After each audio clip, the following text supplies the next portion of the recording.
Welcome to the Paint, Rest, Repeat podcast with Ros Gervais and Laura Day, where we chat about our creative lives as artists while keeping it real and a little bit messy. We're here to inspire creatives just like you to push past those boundaries and make art that you love. Let's dive in.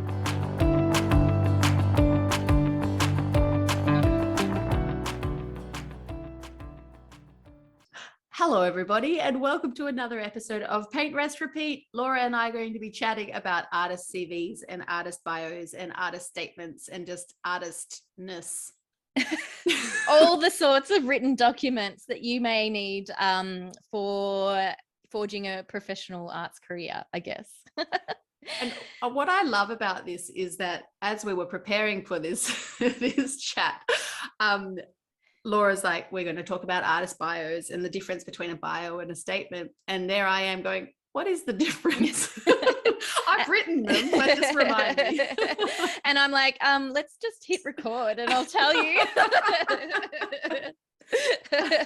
All right. So go explain to me, refresh my brain. Yeah. Okay. So we've got written documents that you may need if you're applying for an art prize, or if you're having a gallery show, or if you're submitting some information to the press for a press release, for your website, for a little marketing flyer.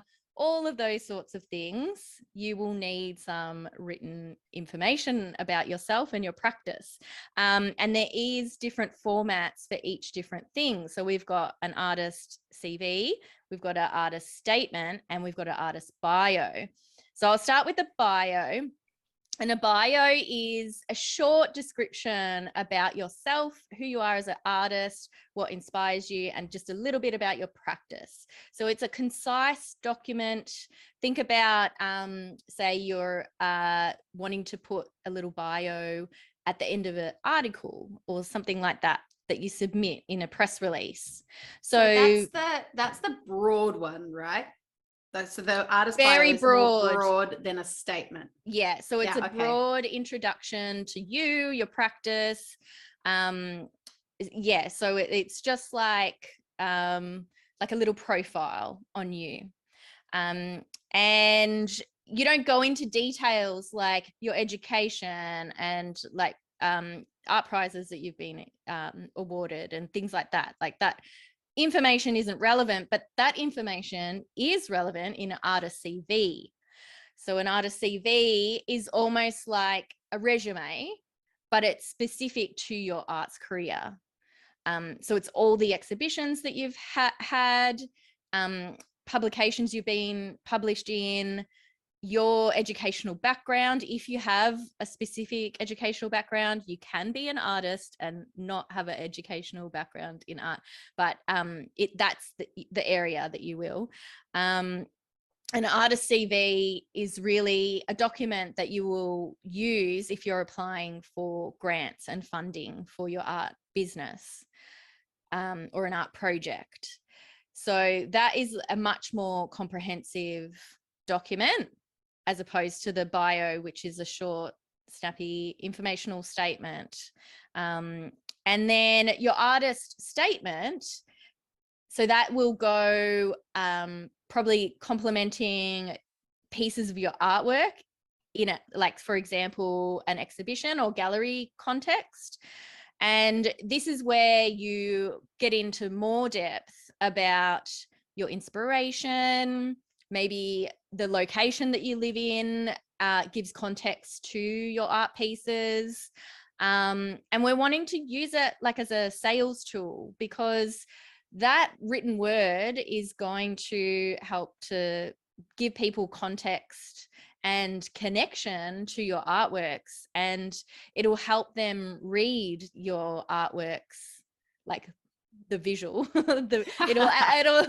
It'll allow them to read into the elements in your art. As you're saying this, I can visualize, when you go to the big galleries, I can visualize a whole room or area with, I don't know, Matisse's artwork or something. And then on the wall is that written section that sort of sets a scene, really for what you're Yeah. about to see. Yeah. Maybe that's a good way to describe an artist statement as well, Yeah. setting the scene for It is. what you're Yeah. presenting. So you'd like to include like how you want people to respond to your work and talk about it, your artwork's themes and ideas, and what is important to you as an artist and why you do it, how you do it, like the like what you do as an artist, like go into detail around your process, your techniques. Like that's your opportunity to get a bit more in depth, which you wouldn't do in a short artist bio. But they're all very valuable documents, and I know for people that are just starting out, it can feel like a real daunting task. It can, like, some people tend to have a block around writing, and it can be like quite a process to unpack everything. This is where I drop in that Laura has created a guide for you, or a checklist, or a cheat sheet, or a workbook. Yeah, it's sort of like a workbook. Yeah, a sort of brainstorming around your writing about your art. So definitely go and check that out, because I think often if you have that block, you just need like some structure around what you're going to write. And if it's your very first one that you're writing, just get something down on paper. Just do something, because something on paper is better than nothing on paper, and get that ball rolling. Do you ever review other people's artist statements? Like, do you recommend that they share their artist statement with an arty friend or something like that? Maybe? Yeah, definitely. Get as many people as you can that are connected to the arts to review it for you. So if you know someone that is more advanced in their career and may have applied for art prizes or grants before, they would have some practice in writing these statements. So they would be able to impart some advice, or just, tell you to reword certain elements of your statement. But I'd also suggest to use really approachable language as well. So, these people in the fine art arena, they tend to like really long descriptive words, and there are certain terms in the art world that your regular people don't really understand. And I would say to limit that.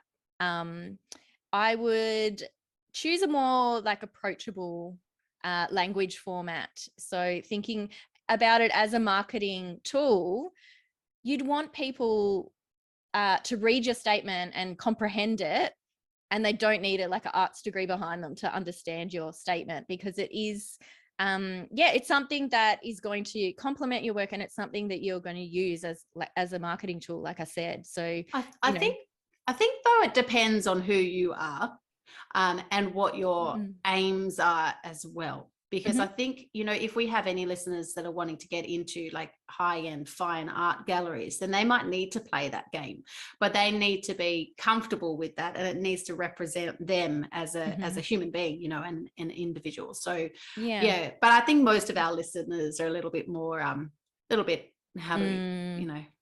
know, like us. And I'm thinking about like a lot of the artists that are listening to a podcast, they are doing the self-representation, or they're doing like sort of the retail route, or like more boutique-y, a bit more commercial spaces, rather than your fine art gallery institutions. It is a good point to consider. What is the outcome? What's the intention behind your art? What do you want to represent to the world? Like, what sort of artist do you want to represent to the world? Because that, needs to be reflected in your artist statement that complements the work hanging on the walls. Meanwhile, this jumper is very, very itchy. So for those of you watching on YouTube, you might be wondering why Roz is like leaning behind. Seriously, like I love the color, and it feels beautiful. like it feels nice to touch. but not on my skin, if that makes sense. So itchy. Anyway, Yeah. it's fine. It's fine. That's okay. I have a few jumpers like that myself, but I always tend to wear something underneath it, like a long sleeve, just so it's that buffer. Random side note. My grandma, my late grandma, she loved skivvies. Like she would buy all of us skivvies all the time. It was like the skivvy thing. Anyway, so it's a family joke. I need a skivvy. Actually, is that a word that's known outside of Australia? I'm not sure. What is it short I don't know. for? Well, our international listeners can tell us that. If you are an international listener, please send us a DM. Yeah. Do you know what a skivvy is? Yeah, it's sort of like a turtleneck, I guess. Yes. Yeah, it is. But yeah, I don't know if it's an Aussie thing or not. Anyway, so what were we talking about? We were talking about artist bio, artist statement, artist CV. Right. Yeah. Beautiful. So I'll go back into the specifics a bit more tips around the artist statement. So things that you might want to consider, is the location where you're based, is that important in terms of the context of your work? It might be, or it might not be. Your style, so what style you usually work in, and is that helpful in describing that style? Is that going to be helpful in describing to the viewer in the statement? And mediums, like what mediums you use, tools and mark making. Is there a specific way that you approach the mark making that would be of interest or importance to including in the statement? Colors, what palette you're using. Are you using a limited palette? Is that important to your work? Is it bright, colorful, vibrant? Also your inspiration.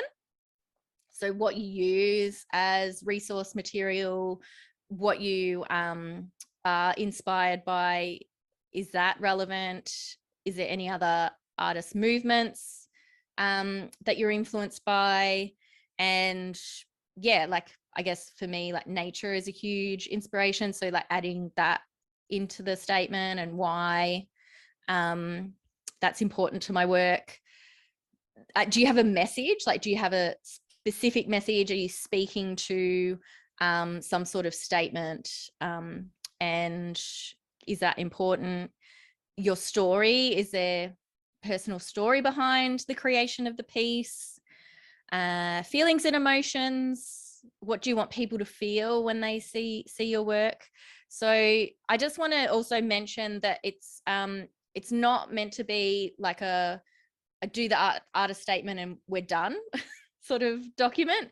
It's actually something that will evolve over time as your practice evolves and as you change as an artist and as the work changes as well.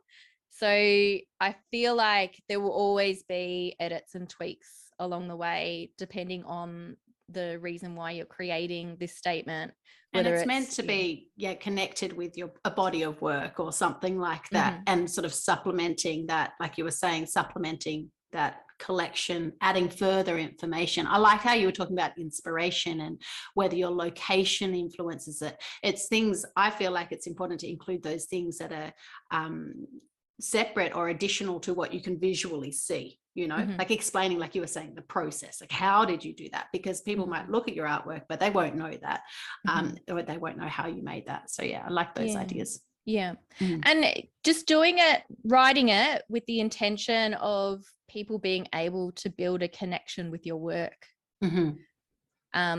So it is describing your work or describing the process in relation to the way that you want people to respond. So I tend to write these sorts of things, like if I'm doing a new piece of writing for something. So for example, I wrote my very first article, by the way, the other day for a local free magazine. That was a bit scary for a moment, but I thought about what I wanted to include, and then I did my bullet points then to give me a structure and give me the content. and then I fleshed it out. So maybe our listeners can do that with your guide. I think your guide's going to have a workbook in there. Did you say? Yeah, it's more workbook than guide. So just sort of the things that I've sort of covered, like message, story, feelings, colors, medium, for example. So then you get to brainstorm all of that, because I think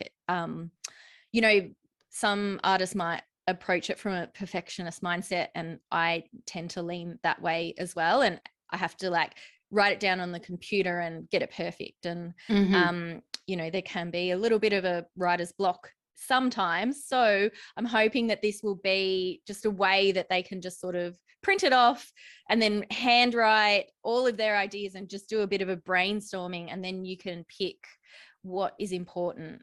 Yeah, pick the best bits out of it. And I think having a workbook like that gives you that structure and gives you your bullet points. And then, as you're saying, you sort of mush it together at the end to make something that's holistic, like a whole piece. In my experience, and I haven't actually sort of, what's the word, shared an artist statement in the last couple of months.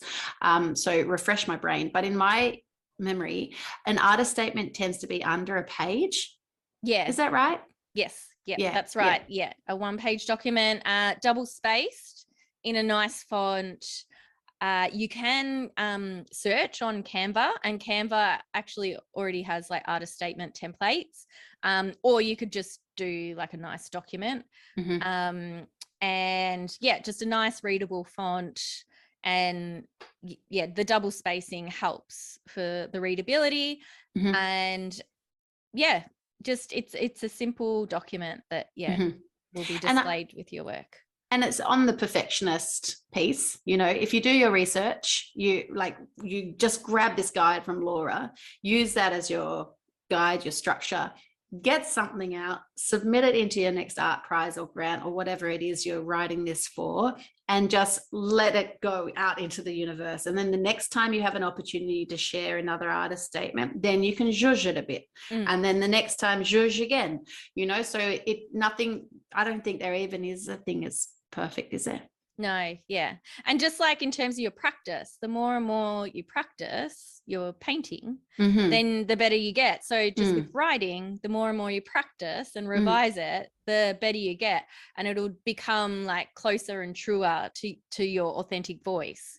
So, it might be a case of just getting over that first hump and just submitting that first one, and then maybe getting a few people to read over and review it. And then, you'll just keep editing, revising each different opportunity and time that you need to submit a statement. It's funny, isn't it? Because this is just bringing back memories of a few other conversations I've had on this artist statement thing, and how artists should not be judged based on their writing abilities. Well, that's true too. It's true, but I don't know, I might be wrong, but I don't think we are judged exclusively on our artist statement and our writing ability. I think it's meant to be adding to our artworks and giving us an opportunity to present more depth to what we're doing, rather than pretty colors on some canvas. Yeah, that's true. But I can totally relate to, like, you're specialized in a certain area, and so but then that might be if you don't feel strong enough or confident enough in your writing ability, and you want to focus on your strengths, which is the painting, it might be an opportunity to outsource that. Like, there might be someone that is gifted in writing that would be able to help and assist you. Actually, sorry, this has reminded me of something really good. I was having a chat just this morning, actually, with another art buddy of mine, Sammy Sparrow, and she was just saying that another art friend of hers was asking her all of these arty sort of questions, like, but who are you as an artist sort of questions, and she had to answer them instantaneously, like first gut sort of reaction. And then she hasn't shared with me the questions yet, but she's shared with me the written outcome from that, which her art buddy wrote. I just thought that was really interesting when you talk about outsourcing. Like, see if you can, I don't know, if someone else could write a bit about what you're creating and the vibe that you give off. through your Yeah, art. that is a really interesting exercise, because other people may reflect different things that you may not have even considered. Yeah, that's really interesting. Should I ask you a question? Yeah. All right, ready? No. What are you here to do, Laura? And you know, on that statement piece, I think that's where I got stuck for many years, actually, because I felt like I was wanting to create beauty, and my art was all about my personal healing journey and things like that. And in terms of like going to art school, they sort of ask you and prod you in terms of you know, sort of your message.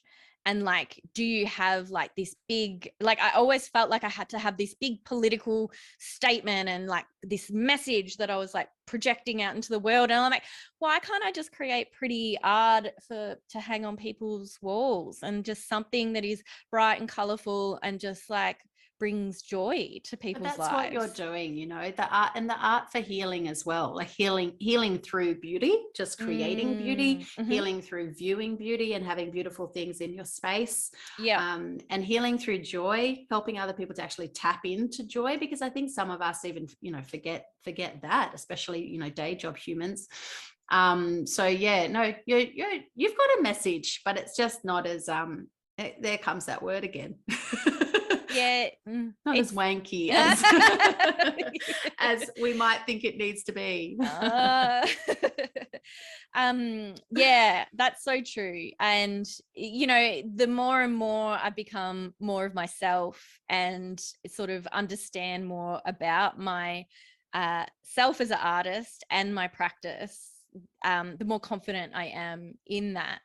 And I might not have this big bold intense statement that I want to put out into the world. I feel like it's more on the subtle realms. It's actually it's in the unseen, and it's actually in the energy behind it, what's happening in my studio, in the creation process and in the flow, that translates. And even the buyer might not even know why they respond to a particular piece.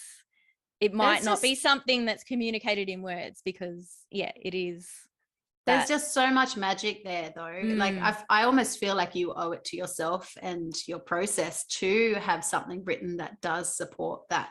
I know exactly what you're saying. It's about the resonance. And potentially that could be included in my next statement. I haven't had an exhibition for a couple of years, and exhibitions take a lot of work, so I haven't had a purpose to revise my statement. I've got one for you. Of course you do. You're always throwing different opportunities at me. Conversation for another day. If you're listening, stay tuned. I love it, Roz. On that, we were talking about CVs as well. And for those of you listening who have a day job like outside of art, or have had other careers before or things like that, what do you have to say to them about what to include and what to exclude from your CV? Okay, so an artist's CV is it's like a resume, but specific to your arts career. So it does look different to a traditional CV, which lists all your work history, and it doesn't matter like what industry it is. And so it's going to be read, like, so thinking about the intention, so it's going to be read by funding bodies, and they want to see that you have relevant creative experience and in executing particular projects. They want to know that you've been recognized in certain realms in the art world. And you're wanting to put relevant art information into it. I'll interject for a second and say, yeah. So you're talking specifically about grants, but again, it could also be read by curators and, you know, people more in that space. But like you're saying, the important thing is, understanding who is going to be seeing your CV and what they need to know and how you can best back up what you're wanting to achieve, I suppose, with them. So, for example, I worked once upon a time for Optus, I'll let you all know, which is a telco in Sydney for like 6 months. And that's not on my artist CV. So it's got to be relevant to what you're working towards. I did a little stint in the call center with Telstra. Is that was the on your worst job CV? that I had. No, it's not on my artist CV. There you go. That was such an awful experience, but you know, you got to try things in your 20s. So you'll need to include things like your discipline. So if you're a painter, you're in visual arts. Your contact details, so just like your basic name, phone number, email, website, social media accounts. You also like for example, on my CV, I've got Laura was born in Melbourne, Victoria, Australia, in 1984. So now everyone knows how old I am. Youthful. She currently lives and works in Ballarat, Victoria, Australia. And then you'll also include your art-related education, what you majored in, exhibitions, so group exhibitions and solo exhibitions. If you've been in multiple group exhibitions, I would edit that list. So I'd keep that concise. Publications that you might have been in and professional memberships related to the arts. So and prizes and awards, which is not on my CV because I haven't done any prizes or awards. 2023 goal. Just saying. So hopefully that gives some more like context to those documents. Is there anything that you want to add with the CV? No, I just wanted to point towards that, you know, what to include and what to exclude, because I think there'll be a lot of people who, you know, have mixed backgrounds or they're doing multiple things at this time as well. What else? If you don't have an education, like a fine arts education, what are ways around, like what else can you include? If you've done short courses, you can add that into it. And for some grants that I've applied for, they actually ask for a 3-page CV. So what I've done is I've done that first document with the titles that the subjects I just explained, and that was on the first page. But then I also had projects. So I actually included events that I collaborated with people on, and they just want information around like whether you're going to be the right fit for executing and like going through with the project. Because they're giving you a chunk of money, so they want to know that you've been successful in putting things out there. So I added in certain events that I organized, like pop-up shops and different community events and collaborations and like education sort of things. Like I collaborated with different community organizations to run workshops and different things. So I added all of that with photographs and then like a little statement around what the project was and all of that. Beautiful. So sort of fleshing it out, strengthening your argument, sort of like debating on a piece of paper. The other one as well, an idea that someone else put to me as well, is that you can actually do online art courses with the National Art School, which is, if we have overseas listeners, it's in Australia, it's in Sydney, the Australian National, whatever it's called, the National Art School. So you can do online courses with them, and that's a really good way. You can just do it for a semester, for a couple of hours a week, whatever it is, and that will give you something to put on your CV, which is highly regarded. So there's things like that you can look toward to flesh out your CV if you're feeling like you need that to support the direction that you're wanting to go in.